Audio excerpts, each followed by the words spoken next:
Good afternoon. My name is Bob Shapiro. I'm president of the Academy of Political Science and professor of political science and international and public affairs at Columbia University.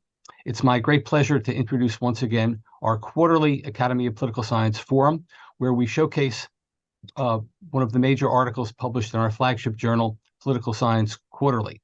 So that's what our session will focus on today. And I want to get right to it. I'd like to introduce our moderator. Our moderator is Professor Marilena Mantis. Professor Mantis is the associate editor and managing editor of Political Science Quarterly, and she's professor of political science at Sacred Heart University. And I want to turn the floor over to Professor Mantis. Thank you, Professor Shapiro. Welcome, everybody. I'm excited to be here with you. The event, like Professor Shapiro noted, spotlights a article published in Political Science Quarterly. Today, we are putting our attention on an article published in the summer 23 issue of the Quarterly entitled Police Unions, Race, and Trust in the Police. We have with us the authors of the articles, Matthew Nagler and Daniel DeSalvo. Thank you both for being with us. Just a little bit about the authors before I introduce our discussant. Professor Nagler is a professor of economics at the City College of New York, CUNY, and the CUNY Graduate Center. He served in the social and behavioral sciences team in the Obama White House. Welcome. Professor DeSalvo is professor and chair of political science at the City College of New York, CUNY, and a senior fellow at the Manhattan Institute. He is the author of Government Against Itself, Public Union Power and Its Consequences, published in 2015 by Oxford University Press. Thank you both for being with us. And thank you for thinking of PSQ when it was time for the submission of what turned out to be a great article. With us also, we have our discussant, Robert Gillizow. He is an assistant professor of economic analysis and policy at the University of Toronto, also a research affiliate at the CICD Federal Reserve Bank of Minneapolis, an affiliated scholar at the Stone Center on Socioeconomic Inequality and People's History Lab, and a fellow at the Broadbent Institute. Welcome, and thank you all for being with us. Our forum will be structured as follows. We will begin with a presentation of the article by the author, followed by discussion and comments by our discussants. And then we will move on to a question and answer session. Members of the audience should feel free to enter any questions that they may have in the Q&A box at the very bottom of your screen. So please feel free to begin entering questions there as they come. Let's begin the presentation. I believe we're starting with Professor DeSalvo.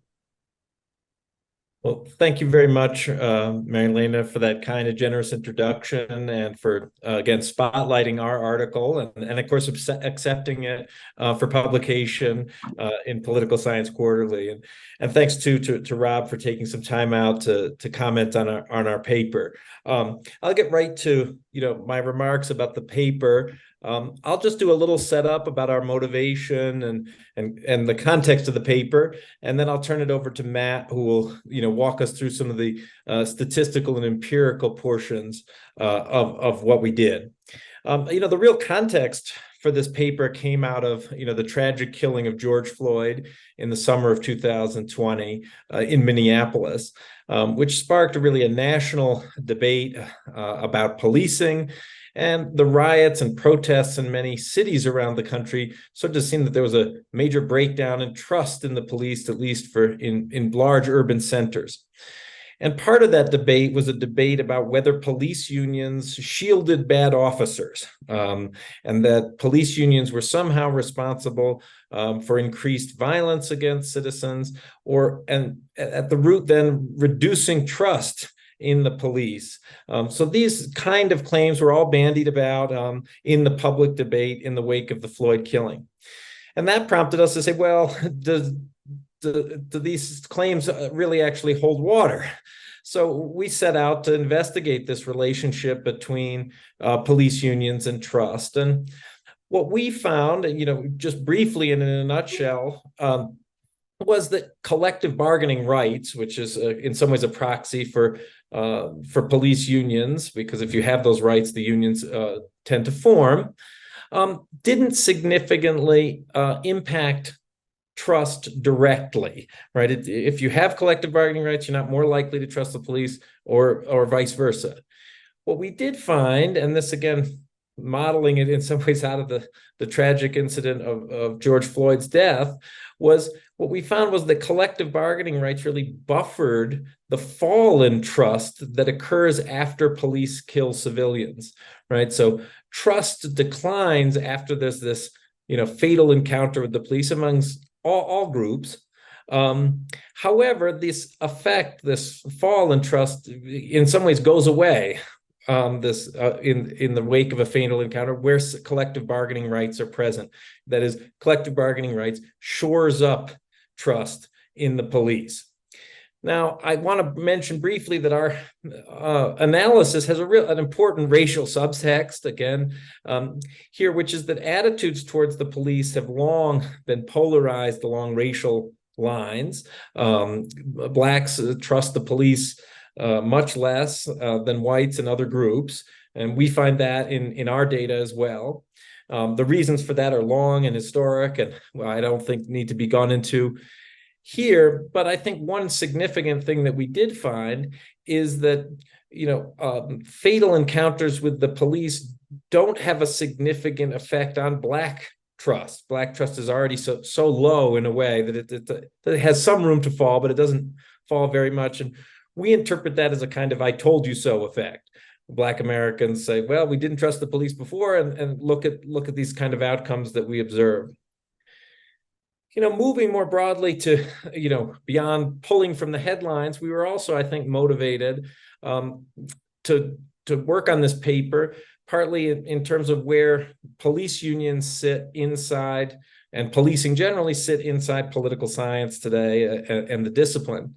And we really tried to get our paper to speak to, three literatures. One is recent work calling for more effort to be made to bring interest groups back into the center of political science. Another is a focus on local governments, which have sort of been shunted aside, and most work focuses on the national government, or even on state governments. And then a third was really to get at this issue of policing being, as some scholars have put it, the face of the state in urban minority communities. And so police unions really bring that all together in some ways. Policing is a central domestic policy in the US over which the local governments have primary control. Police unions are important interest groups, but political scientists really haven't studied much of either of these groups. This is despite the fact that police unions are the most heavily unionized segment of the public sector workforce in the US, even surpassing teachers, which have received the lion's share of attention to public sector unions. But we do know a few things. We know that police unions bargain collectively, and they produce collective bargaining agreements that set pay scales, benefit levels, work rules that shape how police departments operate. We know police unions endorse candidates for office, donate to campaigns, and lobby elected officials. And there is work, not all by political scientists, some by economists and law scholars. But the small amount of work on police unions finds different things, and we kind of contextualize our study there. Some find that unionization increases police violence against civilians. Rob has a very interesting paper on this, but other work finds that it has no effect. There's some work that finds that collective bargaining by police increases government spending on law enforcement, usually salaries and benefits. And some work finds that stronger police unions decrease the likelihood that police will wear body cameras. So we proceed on the assumptions that police unions are active in city politics and that they're active on issues that are important to them. I think the twist of our paper is that we explore how the strength or weakness of police unions impacts public perceptions of the police, not whether police union power impacts local government policies, pay, benefits, body cameras, or impacts police behaviors, police perhaps behaving with more impunity. And then, our dependent variable is trust, which is obviously a hugely important concept in the social sciences, and has been, tied to lots and lots of things. And we try to get at trust being so important in this context because trust in order institutions, the police, the courts, are really essential for the public's sense of legitimacy of their actions. And circling back here to this issue of the causal arrow between police unions and collective bargaining and trust, is initially what provoked us was, well, police unions could increase trust. They can tell the police side of the story when controversial incidents, when civilians are killed at the hand of police. And that could, telling the cop side of the story could increase trust. Or it could go the other way. It could reduce trust, right? The contracts are protecting bad officers and shielding officers who are, engaged in misconduct, right? And keeping them on the beat. So when we got at this idea that of buffering and this effect of buffering of trust, well, we had two ways, and this is our theory, that we hypothesized that collective bargaining rights could impact trust in the wake of fatal encounters between police and civilians. The first is that police union leaders themselves mount a defense of the officers involved or of the police more generally, right? They're going to go on TV, they're going to write op-eds in the paper, they're going to, make speeches, send out things in their newsletter. And then second, police unions often, as I mentioned, have ties with elected officials, right? They donate to their campaigns, they endorse them, and this may alter the behavior of the officers involved. We don't observe these things, either of these theories in our paper, but they give us a theoretical account. And one last twist on this, and this will appeal to Matt and Rob as economists, is if you can think about it through the lens of the literature on marketing, that these police unions could be said in kind of managing a consumer relationship management. That's really what they're about. And they're trying to shore up the public's commitment to them.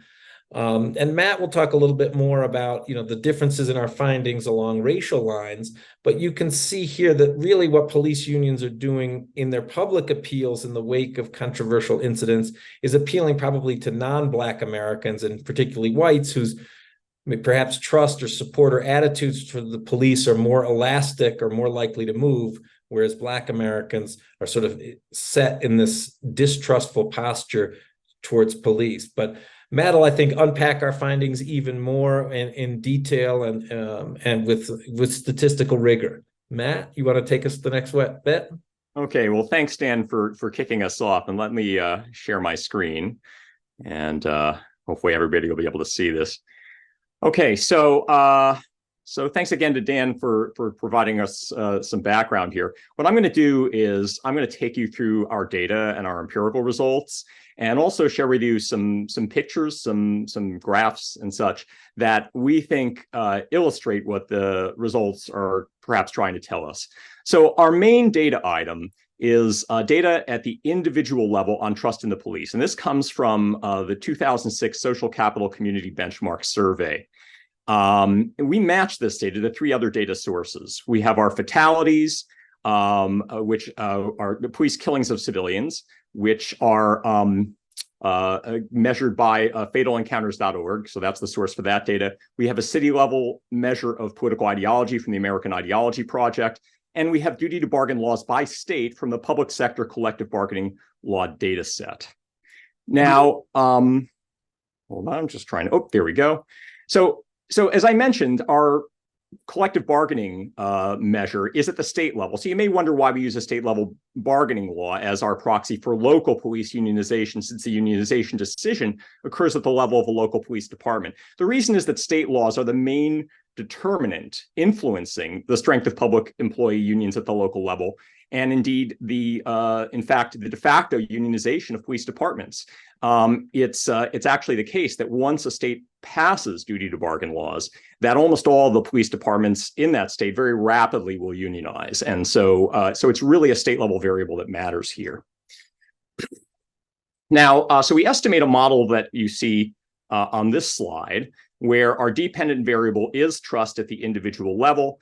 And on the right-hand side of the equation, we have a number of demographic characteristics of the respondents. We have an indicator for whether the respondent is Black, another one for whether they're Hispanic. We have the age, income level, and education level of the respondent. And we also have the self-reported political ideology of the respondent measured on a 1 to 5 scale, where 1 is very liberal and 5 is very conservative. We have our killings variable. This is measured as fatalities per million residents in the respondent's local metropolitan area. And we have duty to bargain entering as a binary indicator based upon the respondent's state of residence. Okay, we do estimate some variants of the core model. I'm not going to take you through all the details here, but I want to emphasize one important variant that we have. In some of our models, we interact the Black indicator, the indicator as to whether the respondent is Black, with our measure of police killings of civilians. And so that's because we want to measure whether those police killings of civilians have a differential effect on trust for Black versus non-Black respondents. Okay, so let me show you a few pie charts that illustrate how our trust variable breaks out across the sample. So this first one you see is the overall sample. What it shows is basically our respondents are overall very trusting in police. But now when you look at how that breaks out, duty to bargain versus non-duty to bargain states, what we see is not too much of a difference, but we do see a perhaps slightly higher level of trust in duty to bargain states versus non-duty to bargain states. And that's consistent with the story that these police unions are playing a public relations role for the police. When we look at how the trust variable breaks out Black versus non-Black respondents, we see a very stark difference. We see that Black respondents are much less trusting of police. And again, that's not unexpected. Okay, so coming back to our main variable, that trust variable at the individual level, we're only able to use about half of our observations because we need to have to know for each respondent what metropolitan area they're located in. We only know that for about half of the respondents in the SOCAP data.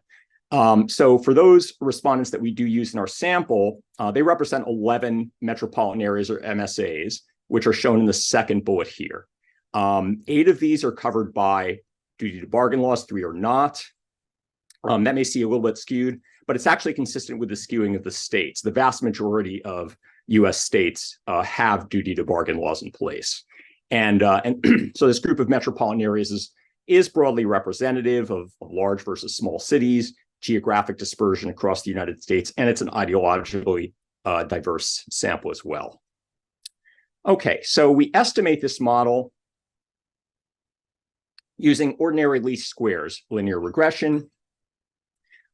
We cluster our standard errors, which is a fairly standard technique that is used when you have independent variables that are at differing levels of aggregation. We also estimated this model using ordered probit, which is appropriate if you have a dependent variable that is ordered and discrete, which our variable is. But we found our results were really not any different using ordered probit from using OLS. So we only present the ordinary least squares results here. Okay, so let me show you our regression results, and I apologize for the small size of this table. So first, let's take a look at some effects of demographics. So what we observe is that Black respondents have a significantly lower level of trust in the police. And again, that's consistent with what we saw in the pie chart and also what's with expectations. We see the same sort of thing for Hispanic respondents, but it's not as significant for Hispanics and it's not as large an effect. When we look at other demographics, we observe that older respondents, higher income respondents, and respondents with more education trust the police more. Again, fairly, that's not surprising. And respondents that self-identify as politically conservative also tend to trust the police more, significantly more. Okay, so now we get into the meat of our results. What is the effect of police killings of civilians?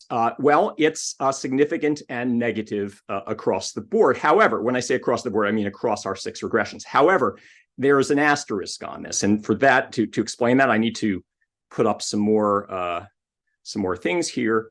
When you look at when you look at the variable Black interacted with killings, which is right below the killings variable there, what you see is we see a coefficient that is actually the same size, but the opposite sign from the coefficient on killings. And what that suggests is that this effect of police killings of civilians that negatively affects trust, that's only affecting non-Black trust. It's actually not influencing Blacks, consistent with what Dan told us earlier.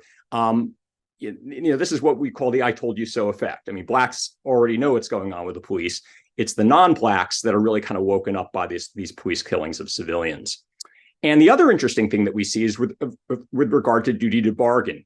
There is, as the line directly after the interactive Black and killings variable shows, no significant effect of duty to bargain on trust in the police, direct effect. But we do see a buffering effect. When we interact duty to bargaining with killings, we see that, again, this coefficient that is the same size, an opposite sign from the killings coefficient, which suggests that in duty to bargain states, there is no significant effect of police killings of civilians on trust, whereas in non-duty to bargain states, there is. So the unions are essentially neutralizing that effect. I'm going to skip over this last variable here and just take you to a few scatter plots. And so what these scatter plots show, the first two of them are for, this first one is for non-Black respondents. The next one I'll show you is for Black respondents. But what we've done here is we've plotted police trust on the vertical axis. This is trust of the individuals in police on average.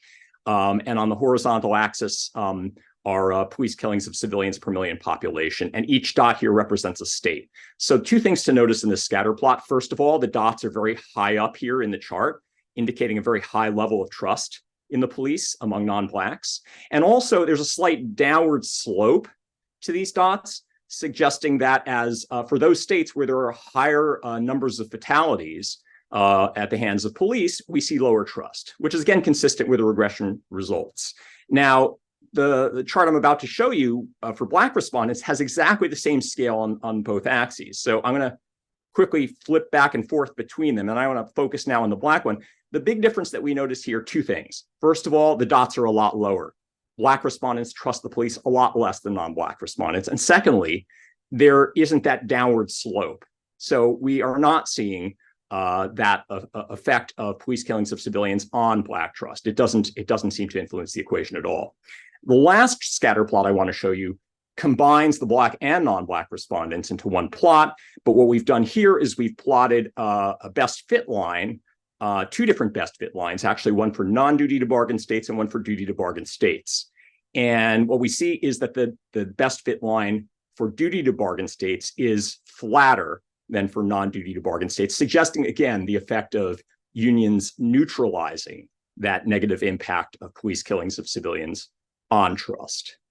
So that's everything that I wanted to show. So let me unshare my screen there. And I'm going to turn it back over to Dan for a few remarks. Well, I think I don't have a ton to add, but I would just add that, there's a few limitations to our study that, we want to be candid about, and I think we were candid about in the paper, which is, first, the data on trust in police isn't great. And that's probably why people haven't studied this as much before. And it's limited in time in the sense that our data are only really 2000 to 2006. We tried mightily to find ways to bring it up to the present, but we couldn't do that in terms of the data. So, and the world may have changed. Lots has changed, you could say, since 2006, the rise of viral videos, the rise of the Black Lives Matter movement. Many of these things could have changed the context in which we're studying. So I think it's important to look back at and put what we've done in its, you could say, temporal context. Our paper is obviously connected up to this debate that, Rob is in fact deeply engaged in over whether police unions are connected in some way to greater misconduct by police or greater violence against. We, in a sense, held that whole debate in abeyance, and it's not something we could take up in the paper, and that's obviously a lively debate, and Rob may have more to add on that. But I think those are, two important caveats that we should add at the end before we turn it over to Rob. Yeah, let me just add on to what Dan said. I just want to sort of reinforce. Yeah, the data are really not that great. I mean, we were fortunate to find some level of trust in the police data that we could use at the individual level. Unfortunately, again, our study is limited by the fact that we're studying only 11 metropolitan areas. But we have some confidence, some comfort in understanding that they are relatively representative of the United States. But again, the data are limited. Thank you, Dan, and thank you, Matt, for the comments and the presentation. It was very thorough. Before we move on to Rob, I just want to remind members of the audience that they could use the Q&A box at the bottom of your screens to submit any questions that you may have, both of the authors and the discussants. Rob, we're ready for your comment. Okay, lovely. Let me bring it up.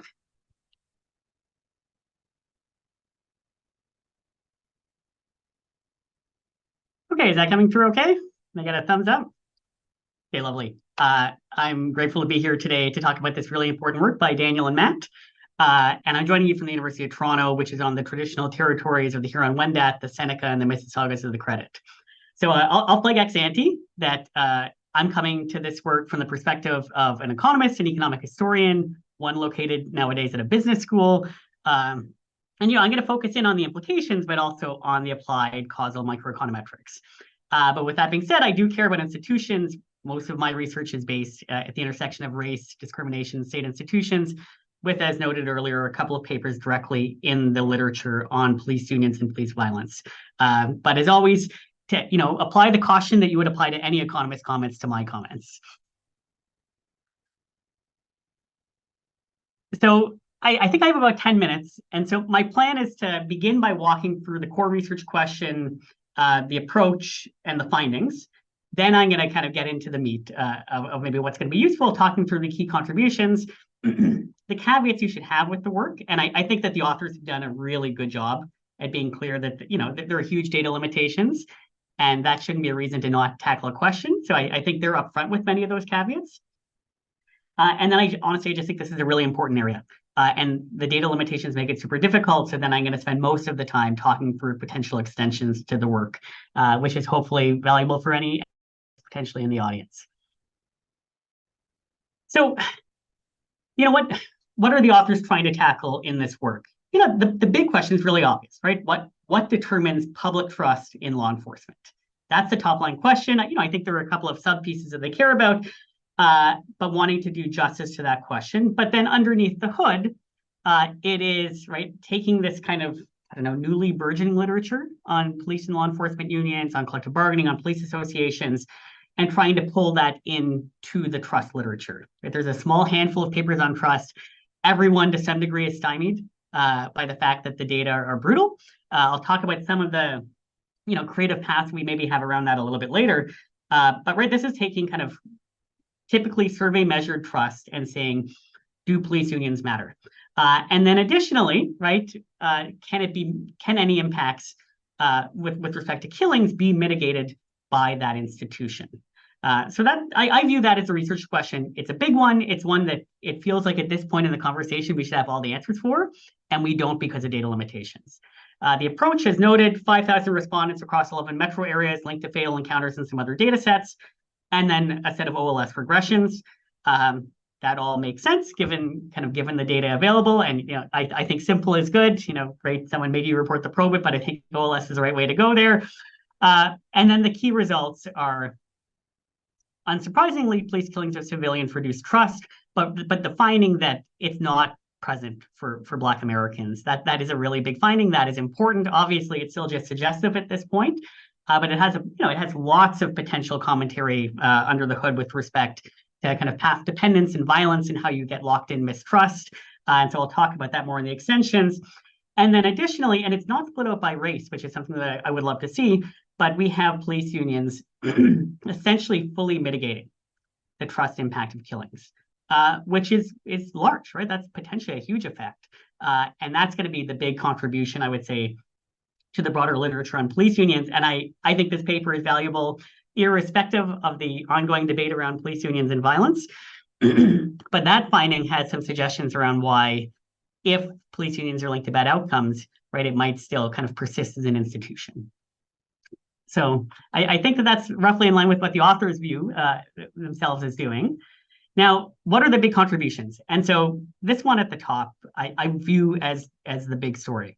So there is a little bit of debate in the literature. I would say a majority of papers, including work by myself, Jamie Cunningham at Texas, and Don Fair at Victoria, and then Dharmika Dharmapala and John Rappaport and that team, where we have a number of kind of causal, quasi-experimental, sometimes experimental papers, essentially, that are finding that police unions and collective bargaining for officers leads to large increases in violence and in the use of force. Felipe Goncalves doesn't find anything when he doesn't split it out by race. But I would say that the literature is evolving in the direction that those effects exist. I think there are questions about why we find that. But if police unions are leading to big increases in violence, if they're leading to worse service provision, right? If I wear my tinfoil economist hat, shouldn't markets and voters sort this out and fix it? But gosh, does it look like police unions have this potentially very large communications, public relations impact that is really popping up, right? If we believe these correlational results, when these unions most need it. And sure, maybe there's not as powerful a reform movement in the period being covered in this study, but if anything like that treatment effect is present today, right, that is maybe part of a story about why these institutions could have been more stable over the long run. So I think that's a really interesting finding. I certainly, I would like to see more papers confirm it. I would like to see how it evolves over time. But I think that's a big deal, and it helps square a circle in the literature. Second, right, this is just a nice opening of the door in further understanding how big events, be it killings, how police unions can lead to different views by race. And I think this would be a really easy extension of the paper, just right, doing that duty to bargain interacted with race. I was a little bit surprised that it wasn't in there. I'm sure the authors have it, and it just didn't end up in the paper. I think this is also really big if you layer it onto an Elizabeth Hinton style framework, onto work by Omar Wassow, some work by myself, where we want to think about the rise of police unions and how it intersects with politics more broadly, right? And so police unions are arising in an era of police reform, where it's particularly at the beginning, where there's somewhat broader buy-in. You have groups like the ACLU, right, pushing for police reform. And what happens, right, when those movements start to get a little bit of traction, police unions kind of rise up after the labor movement is rejected multiple times in law enforcement after World War II. And they basically beat back these reform efforts. And we see this huge, right, political swing of white urban and suburban Americans away from Democrats and to the Republican Party, in part based off of policing. And so I think this, right, it would be really difficult to pull this back in time. But again, if we kind of follow these results and pull it back, gosh, does it align with that story? And then last, we're getting some really neat new kind of language processing experimental papers on law enforcement and public communications, right? And so we have, I think that this could be directly relevant, and it hasn't been tested as yet based off of union status. But right, we basically know that police departments, when a victim of a police shooting is Black, right, they're obfuscating in their communications, they're really guarding. That could be directly related to what the union is doing, right? So I think that this is consistent with that type of newer finding on public communications. So I think that this adds into a bunch of stories that have been present in this literature. So those are the big contributions. Where should you be cautious? The authors are upfront, right? Everything is correlational, it's suggestive. That's the cost of doing business when you have a small sample and data are bad, right? I think with the data available, there is certainly no way to get directly to causal identification. There's nothing I could have suggested with these data to get it there. But in practice, it's a small sample, it's a small number of metro areas. They're not a fully, I think there's basically a locally average treatment effect it's more of a mid-sized city that's being measured, although there are a couple of big cities in there. My biggest flag, and as someone who himself uses the duty to bargain as a proxy for police unions, I do it when looking at the entire United States. In this case, it's a pretty small sample. So you actually can go and you can look up the unions. You could actually use the LEMAS data set. And in looking it up, both Baton Rouge and Greensboro actually have police unions. And so I think that raises a question, not around the findings being quotation marks right or not, but right, is this maybe more about resourcing of your police union or your police association, right? So sure, you can go and form your police association or your union when you don't have the duty to bargain. It's probably going to be fairly weak, right? And so that would be maybe a natural extension. And I totally get that it's tricky, and that's in the core metro area. So there might be other parts of the MSA where they don't have unions. It's totally imprecise, but probably worth raising. Because of the data constraints, right? There's not really any ability to use things like MSA fixed effects, right there, and that's again a nature of the beast here. But if you got richer data, right, we would want to be able to make sure, one, this is not a north-south story, that this is not a story of segregation. Certainly in the little bit of causal work we have on segregation and police violence, kind of the Hinton style story is not confirmed in the data. So maybe I should be less cautious about that here, but that's a big question mark.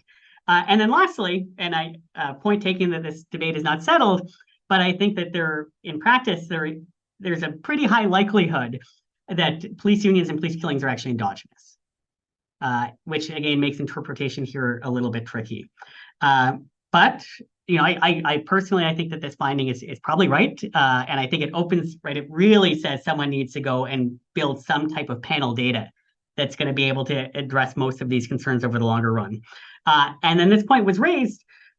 I think it's really likely, right? We've seen, in a sense, right, a lot of perspectives with respect and the public's voting response to police violence against Black Americans, right, looks more similar than not. I don't know, from like 1960 up until at least the 1990s. I think arguably up until George Floyd. And so I think, given that we've seen some of these sharp breaks in other pieces of public opinion, I think it is very likely that we would, if we could have pulled this up to the present, that we would see fairly different findings. But maybe not. But I think that would be an obvious next place to go. So being cautious around the timing, I think, is right. So what were my kind of questions as a reader? My big one is just, what's the mechanism? Like, I think it's probably, right, it's probably communications. The author's point there, it's hard for me to really get another compelling story around what might be driving the results. I think the only other one that it could be would be if police unions are trying to drive some type of race-based affiliation with the institution, right? So if you're trying to signal that, if you have a population that is fairly discriminatory, and then the union is able to signal that the police department is the quotation marks, the white institution, sure, that's a communications piece, but it's a very particular type of public communications. I don't know if that's happening, but that is a potential story. So understanding, is this just you're generally shifting media narratives to remove blame from officers or shift blames elsewhere or build empathy with police? Or is this, right, about an us versus them story? I think that would be an interesting extension, and that if that, knowing which of those is driving the effect would be really important. 2, heterogeneity, and this, right, the data, you can't really push the data much further. I do think the interaction of duty to bargain, killings, and Black would be a very valuable heterogeneous piece to look at. But if you got richer data, right, better considering the type of bargaining agent, looking at the type of police union, right? Some police unions are in the House of Labor, some aren't. Maybe they end up having different priorities. Certainly, right, that's sometimes within the House of Labor, that's sometimes communicated. And I should say, as like a prior here, I've been a trade unionist for 20 years. And so fingers crossed, I would maybe like to see an effect there. Thinking about how the police department looks relative to the community, right? That could be part of the story. And then thinking about, and this will be important for differentiating this intersection of the duty to bargain and killings, right? Does it matter who does the shooting and who is a victim of the shooting? Right, so those would just be some fairly easy ways to try to extend this. And then, I mean, this is something that you could only tackle over time, but the effect that finding no effect for Black Americans with respect to killings, right? It basically leads to the question: is this kind of the 6-year number of fatal encounters observations that you have? Is this really capturing the effect of a recent killing, or is this generalized police violence? And you could probably split it out based off of recency, but you'd be pushing the data really hard. But these are all things that one could try to tackle in addition to what has already been tackled here. So, if I were looking to extend the work, where would I go first? economist hat on, I would go towards causal identification. Right? Because we've got this amazing suggestive piece that this is a likely story, and there's likely this really interesting effect by race intersected with killings. How could you get a causal identification? Yeah, this is wildly tricky, right? This data set is not going to do it for you. You're going to have to turn somewhere else. And so I would say option one. So there are 2 papers in the literature on police unions and police violence that take advantage of elections, union elections, right? And you could do a close election piece, or you could just do a difference in difference for an event study around unions turning on in different locations. And some of them also take advantage of a shift in access to collective bargaining in Florida, right? If you could intersect that with localized measures of trust from social media, or from opinion articles, or from newspaper articles, right? Using language processing, natural language processing, that would be a way to maybe get causal identification in some of these pretty recent cases where we have nice election identification. Option 2, which is the approach I've taken in this literature, is not as pretty with respect to the cleanness of the ID, but it's actually a more formative period for the creation of police unions. So you can take the adoption of the duty to bargain, going all the way back, right, to public sector workers gaining the right to bargain, and then we'd have variation for all states, and you could then intersect that with measures of trust pulled from journalistic reports. So that would be, right, creating that measure is not going to be pleasant. It's going to take a lot of time, a lot of computing effort, but it would be a way to take this and tell the story over the period where these institutions are created. And then last, there is data from Gallup going back to 1993. And so that could be a path intersected with one of the 2 other measures to try to make this work. Again, you're gonna really be pushing the data hard, but if you can get that at the state level, you're going to have a little bit more variation than is present in the study. So that would be another potential way to try to extend this. So the second area where I think you could make some extensions would be, right, just trying to figure out the mechanism. And I think the authors are right. This is about public communications. It's about winning the air war. I think one really, and this would be more of a descriptive piece, but I think it would be quite compelling if you say maybe you pull departmental, you kind of look over the last 1 year or 2 years, and you go and you scrape every union press release and every departmental press release across some randomized sample of U.S. jurisdictions, and then you see the frequency with which they appear in local reporting, right? And especially like those really the local papers where they've laid off most of the workers and they tend to just reprint press releases, seeing who's getting into those. Right, that would be a great descriptive way to confirm what I think is almost certainly the mechanism here. If you wanted to flip it, you could take the recent paper by Moreno Medina and Bokarban, other folks. Then this is a paper on kind of pushing the passive voice and obfuscation in media reporting. You could basically extend that paper and see, does this vary based off of the union status of a department? And in any of these cases, right, you could also look at whether or not there's a racial affiliation story being made if kind of race-based language appears in either the union's reporting or the departmental reporting, or if they try to get to appeal to the institution of policing. And then last, just kind of the smorgasbord of where else this could go, I think telling this over a long duration would be enormously valuable. And it is a huge challenge, right? I think that Gallup post-1993 lets us tell an important story, right? Because we've got 1993 to the present. Someone should certainly write that paper if they can get the data out of Gallup. And why is that likely really valuable? There was a humongous transformation in Black Americans' trust in police over that sample. And that, as of now, I think is largely unexplained. Is that a result of protest movements? Do police unions mitigate the impact of protest movements? Is it something else altogether?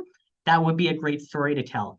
But I think that if anyone takes the time to create a media-based measure of trust, right, telling the story going back to World War II, right, and then kind of almost adding this additional trust quantitative layer onto Hinton's work would be a really great contribution. And my prior is that I think a lot of this is going to be consistent with the work that we're talking about today. And then, yeah, I guess my last point would be, right, taking this racial lens and not just looking at the voter, but applying it to the union itself, right? And this is maybe another way to check. Maybe this is better, would have been a better fit under the mechanism slide.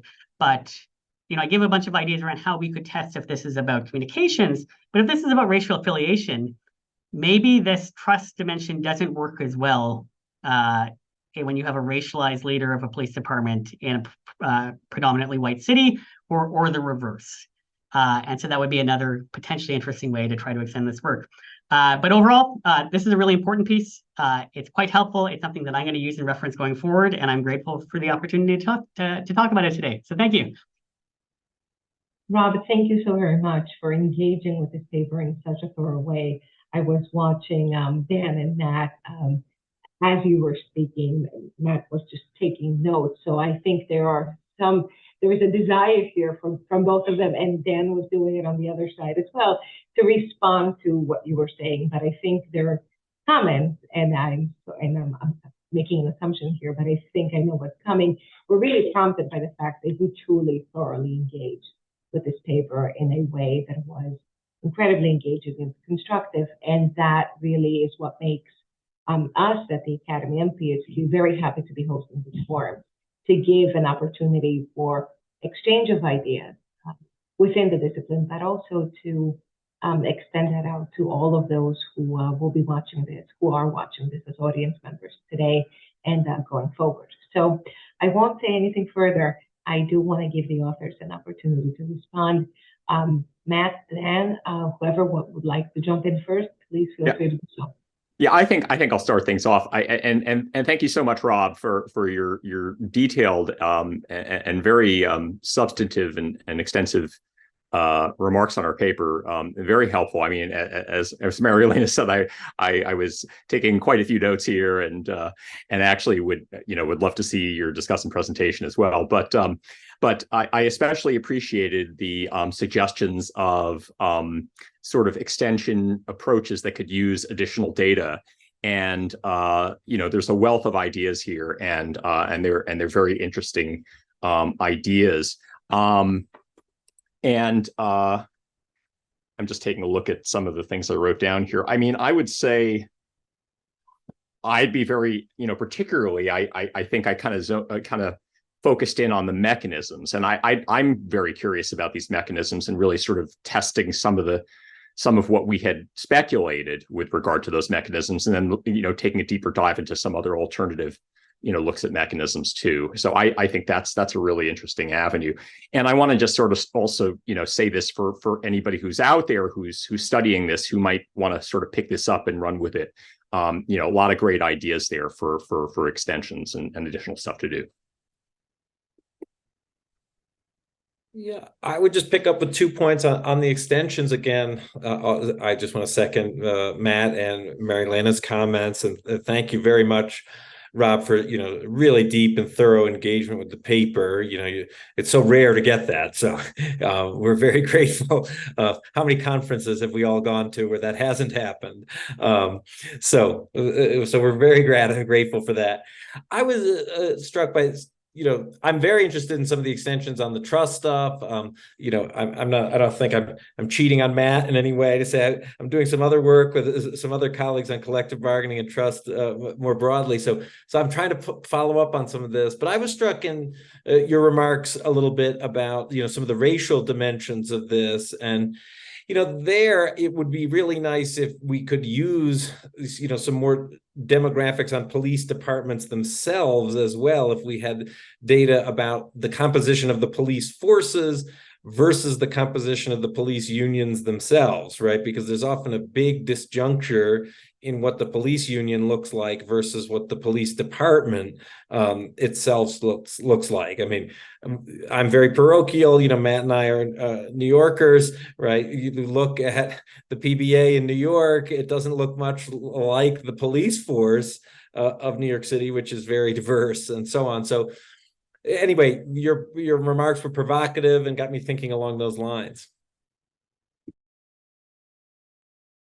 We do have a question from an audience member that I'd like to share with all of you. It's directed to Rob, but everybody should feel free to jump in.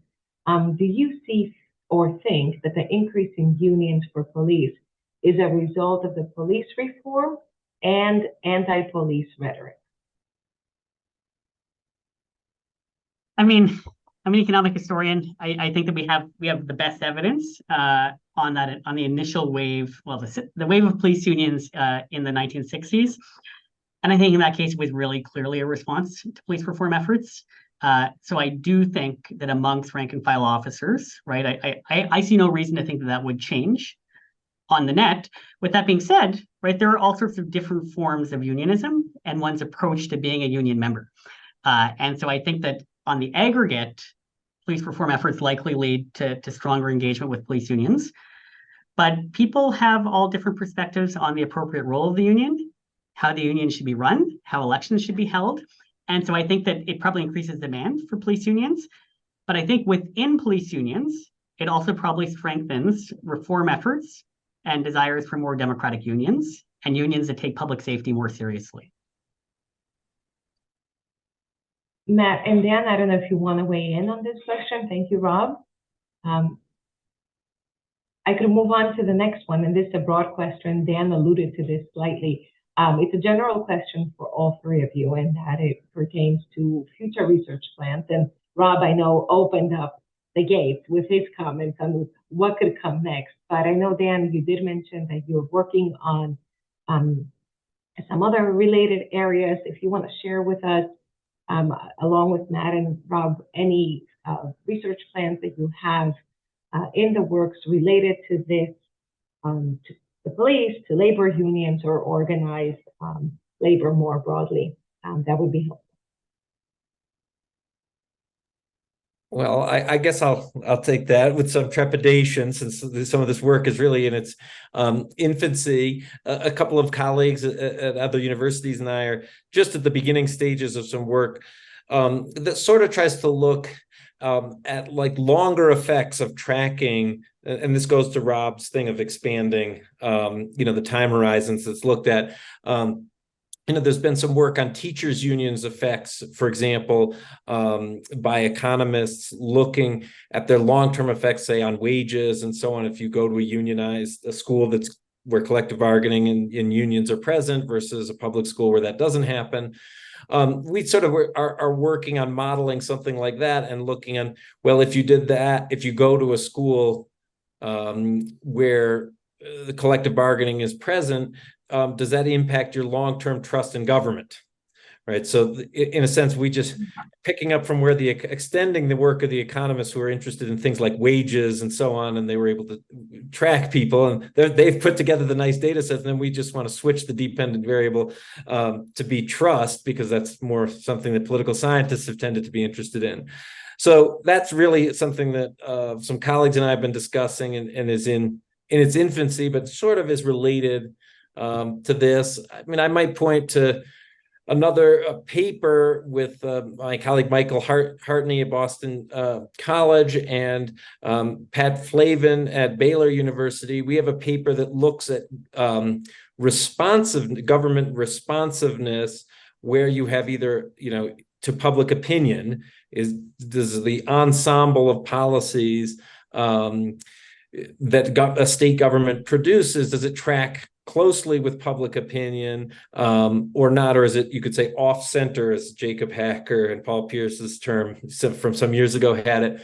And the test we have is whether collective bargaining is present or whether there's a right to work law. And what we find is you have collective bargaining in the public sector, it has tended to push, you could say, the ensemble of policies to the left of public opinion, and a right to work law pushes it to the right of public opinion. Again, not exactly trust, but this is really about government responsiveness to public opinion. So that's another paper with Flavin and Hartney that I think touches on this area, but it isn't really exactly related to these extensions of trust, but goes to some of these same kind of data sets that Rob and Matt have been talking about. Yeah, and I want to actually jump in there also. I think it's interesting when Dan and I came to the idea of writing this paper. I mean, he's alluded to some work he's contemplating on trust and has done related to that. But I think he's he sort of came to this as a public sector unions expert. And I actually had some background, even as an economist, working with some trust data, had done some studies relating generalized trust to highway safety, and finding, in fact, with some pretty good evidence of causation, with a good, sort of an identification strategy there, that generalized trust reduces fatalities on the roads, and other measures of highway safety are impacted by it. So I'm always sort of thinking about, how can we look at the impacts of trust and more generally social capital on a number of things here. And so this was an interesting area. I could see, sort of, again, taking Rob's great suggestions here, sort of thinking about some follow-on work that might relate specifically in this area. Thank you, Matt. Rob? Yeah, I don't have anything on trust right now, but in the policing and police violence space, I have a work that is, hopefully the first draft is going to be done soon, with Jamie Cunningham at Texas, Don Fair at Victoria, Matt Harvey at UW Tacoma, and Abdul Rad at Oxford, on law enforcement officer bills of rights. And so it was, kind of tied at the hip with police unions, something that I think everybody thought really mattered a lot in the use of force. And so far, and days are early, but in that work so far, we're not finding any real impacts on the use of lethal force with those bills passing, even split out by race. Rather, what are we actually seeing? We're seeing that primarily in kind of union states, we're seeing big increases in compensation and spending on police. So it seems to be the case that a bunch of procedural protections that police unions had used bargaining power for previously get shifted into state law or state constitutions, and then they can shift that bargaining power to compensation. We're working on a bunch of extensions. We're digitizing all the individual provisions to see if we get a little bit finer, if we can find something else. And then maybe closest on the trust issue is a Canadian policing paper, but in Canada, many First Nations have Indigenous police forces. And so we've gone and digitized the creation of all of those forces, and a third of them actually shut down, linked them up to kind of fatal encounters data in the Canadian context and other policing outcomes. And again, this is an early paper, but so far what we're finding is that these community-based forces, right, that are pretty much all Indigenous folks, obviously are going to have a higher level of trust. They're much less likely to use force, and especially lethal force against other Indigenous folks. Crime is unfortunately a fair bit higher, right? So I guess with the story being, you're both less likely to shoot your cousin, but you're also maybe less likely to arrest them, making things a little bit trickier. Thank you.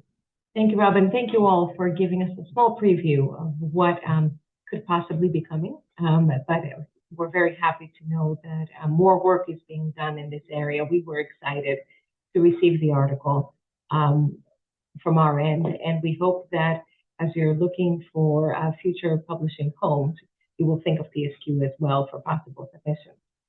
I'm going to close our forum and thank you all once again for participating, and we'll also thank you also to the members of the audience who joined us.